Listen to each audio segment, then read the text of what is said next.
Hello दोस्तों, सूबी 554 में आप लोग का बहुत बहुत स्वागत है। कहानी अच्छी लगी हो तो मेरे चैनल को लाइक कीजिए, सब्सक्राइब कीजिए। और मैं आपके भी कहानी लेके आ रही हूँ जिसका नाम है भगवान की कृपा। बने रहिए दोस्तों। बीकू नाम का एक लड़का रेलगाड़ी में सफाई करके जिससे उसके पैसे मिलते थे उससे अपने घर का गुजारा करता था। उसके घर में एक बूढ़ी माँ, एक छोटी बहन और बीमार पिता थे। एक दिन रेलगाड़ी की सीट के नीचे से सफाई करते करते उसको एक पर्स मिला। पर्स को पकड़ते ही उसके हाथ कांपने लगे। उसको लगा कि उसमें बहुत सारे पैसे होंगे। उसने जल्दी से पर्स उठाया और अपनी नेकर की जेब में डाल दिया। वह इस इंतज़ार में था कि कब गाड़ी रुके और कब मैं इस पर्स को खोल कर देखूं कि इसमें कितने पैसे हैं और उन पैसों से मैं अपने घर के लिए कुछ राशन, बीमार पिता के लिए दवाई लेकर जाऊं।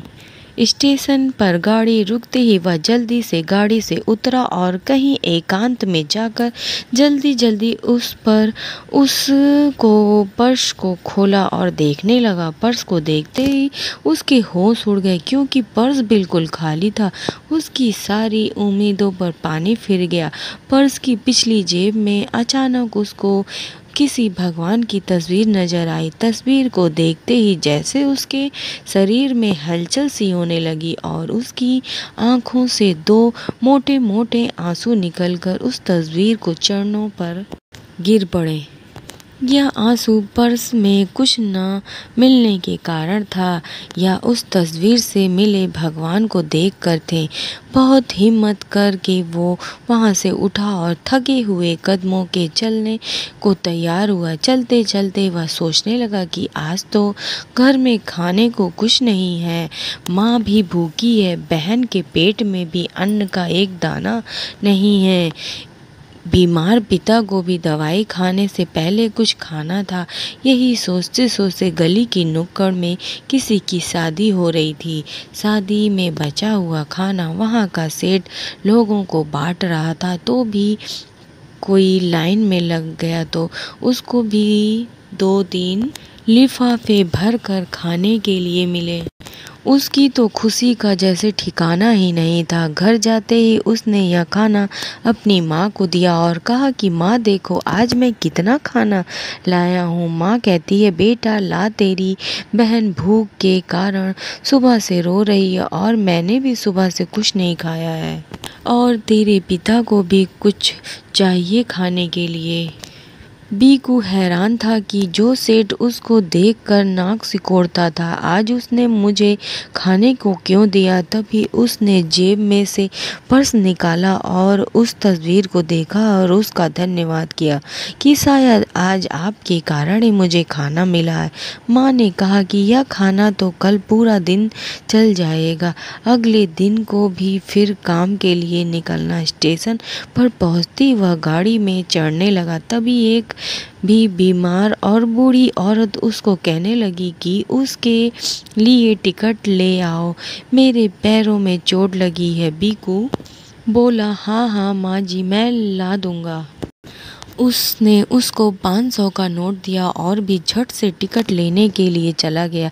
तभी गाड़ी की सीट बजी और गाड़ी चलने के लिए तैयार थी तो बीकू भागा भागा रेलगाड़ी की खिड़की से ही उस बूढ़ी औरत को टिकट पकड़ा दिया। लेकिन बाकी पैसे उसके हाथ में ही रह गए तो बूढ़ी औरत उसको खिड़की से इशारा करती है, बाकी तू रख ले, बाकी 275 बचे हैं। बीकू हैरान से हाथ में पकड़ के पैसे को देखता रहा। तब तक गाड़ी जा चुकी थी। वह गाड़ी में ना चढ़कर घर की तरफ चल पड़ा और रास्ते में उसने 1 हफ्ते का उन पैसों से राशन ले लिया और माँ को देखकर बोला देखो माँ, आज तो खूब कमाई हुई है, यह 1 हफ्ते का पूरा राशन है। माँ यह देखकर बहुत खुश हुई।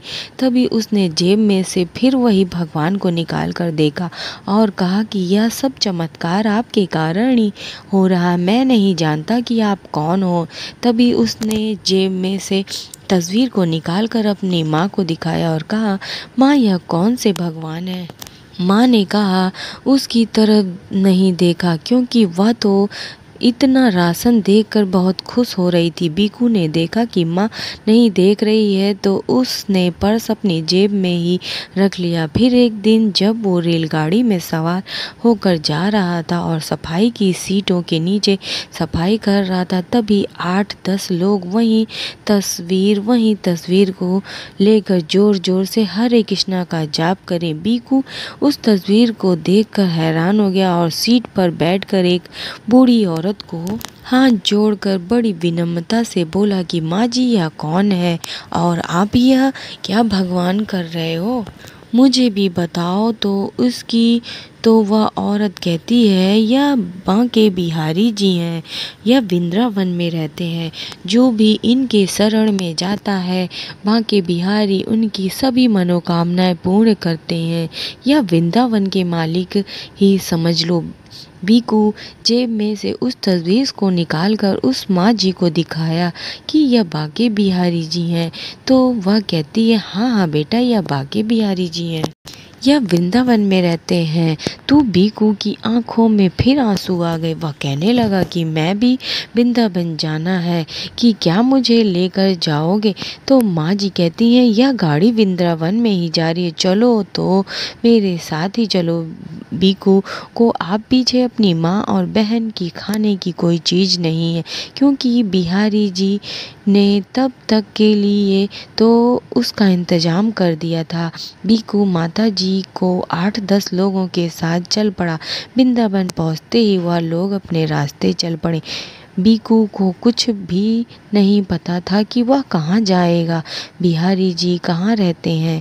तो वह लोगों को बिहारी जी की तस्वीर को दिखाते हुए कहते हैं कि यह बिहारी जी कहाँ रहते हैं। तो वृंदावन के लोग उस पर हंसते हुए कहते हैं कि यह वृंदावन उनका ही है, यह हर जगह रहते हैं। फिर वह कहता है कि उनका घर कहाँ है। तब एक सज्जन पुरुष बीकू को मिला और कहने लगा कि चलो मैं तुझे बिहारी जी के पास लेकर जाता हूँ। तब उसको बिहारी जी के मंदिर ले आकर मंदिर में बहुत भीड़ थी। बीकू को कुछ भी नज़र नहीं आ रहा था। वह दूर से ही बिहारी जी को देखकर निहार रहे थे। उनकी आंखों में झरझर से आंसू बहने लगे। आंसू के कारण उसकी आंखों में बिहारी जी की छवि धुंधली धुंधली आने लगी। तभी मंदिर में लाइट चली गई। आंखों में धुंधलापन के कारण और लाइट न होने के कारण भी वह कुछ भी नजर नहीं आ रहा था। तभी उसको अपने पास से एक तेज रोशनी नजर आ रही थी और उसको लगा कि उसका हाथ कोई खींच रहा है। जब उसने ध्यान से देखा, एक छोटा सा बालक उसको खींच कर कह रहा है, बीकू तुम आओ मेरे साथ। वह बालक उसको एक कोने में ले जाकर कहता है कि अब आए हो तो मैं कब से तुम्हारी राह देख रहा हूँ। बीकू कहता है, तुम कौन हो। घबराहट के कारण भी कुछ से बोलना भी नहीं जा रहा था। वह वही हूँ जिसको तू अपनी जेब में लेकर घूम रहे हो। तेरा नाम नाता तो उसी दिन से बन गया है था जब तूने मेरी तस्वीर को देखकर अपने आंसू और मेरे पैरों को धोया था। तब से तू मेरी शरण में है और मैं कब से तुम्हारी राह देख रहा हूँ। आज तुम आए हो, अब ना मैं तुम्हें जाने दूंगा। बीकू को कुछ भी ना बोलने गया और मन में सोचने लगा कि मैं यहाँ रह जाऊंगा तो मेरे माता पिता और छोटी बहन का क्या होगा। बिहारी जी उनके मन की मनसा को समझ गए और कहने लगे, तू उनकी चिंता मत कर। वहाँ पर एक सेठ को जिस बस्ती में तेरे माता पिता रहते हैं मंदिर बना रहे हैं। उन्होंने उस झोपड़ी के बदले तेरे माता पिता को एक पक्का घर बनवा दिए हैं और साथ में खाने पीने का भी पूरा प्रबंध है। जो तू उनकी चिंता मत कर, अब तू यहीं रह, अब से तू मेरा सखा है। वह कहता है, मैं यहाँ कहाँ रहूँगा। तो बिहारी जी बोले, आज से तू बाहर माला फूलों की दुकान लगाया करेगा और आज से मैं तेरे हाथ के बने फूलों की माला ही पहनूंगा। आज से तू मेरी शरण में है। मेरी शरण में जो एक बार आ जाता है मैं उसका साथ नहीं छोड़ता हूँ। बीकू को तो अपनी किस्मत पर विश्वास ही नहीं हो रहा था और वह आंखों से आंसू की धारा बहता हुआ बिहारी जी का पाँव में गिर पड़ा। जब से उसने ऊपर उठकर देखा तो बिहारी जी वहाँ नहीं थे, वह तो मंदिर में विराजमान थे। बिहारी जी को अपने ऊपर ऐसी कृपा देखकर बीकू धन्य धन्य उठा और बिहारी जी को एकटक निहारता रहा और मन में बोलता रहा, वहाँ के बिहारी लाल की जय। दोस्तों, कैसी लगी ये कहानी अच्छी लगी तो मेरे चैनल को लाइक कीजिए, सब्सक्राइब कीजिए। बाय बाय, नेक्स्ट ब्लॉग में मिलेंगे।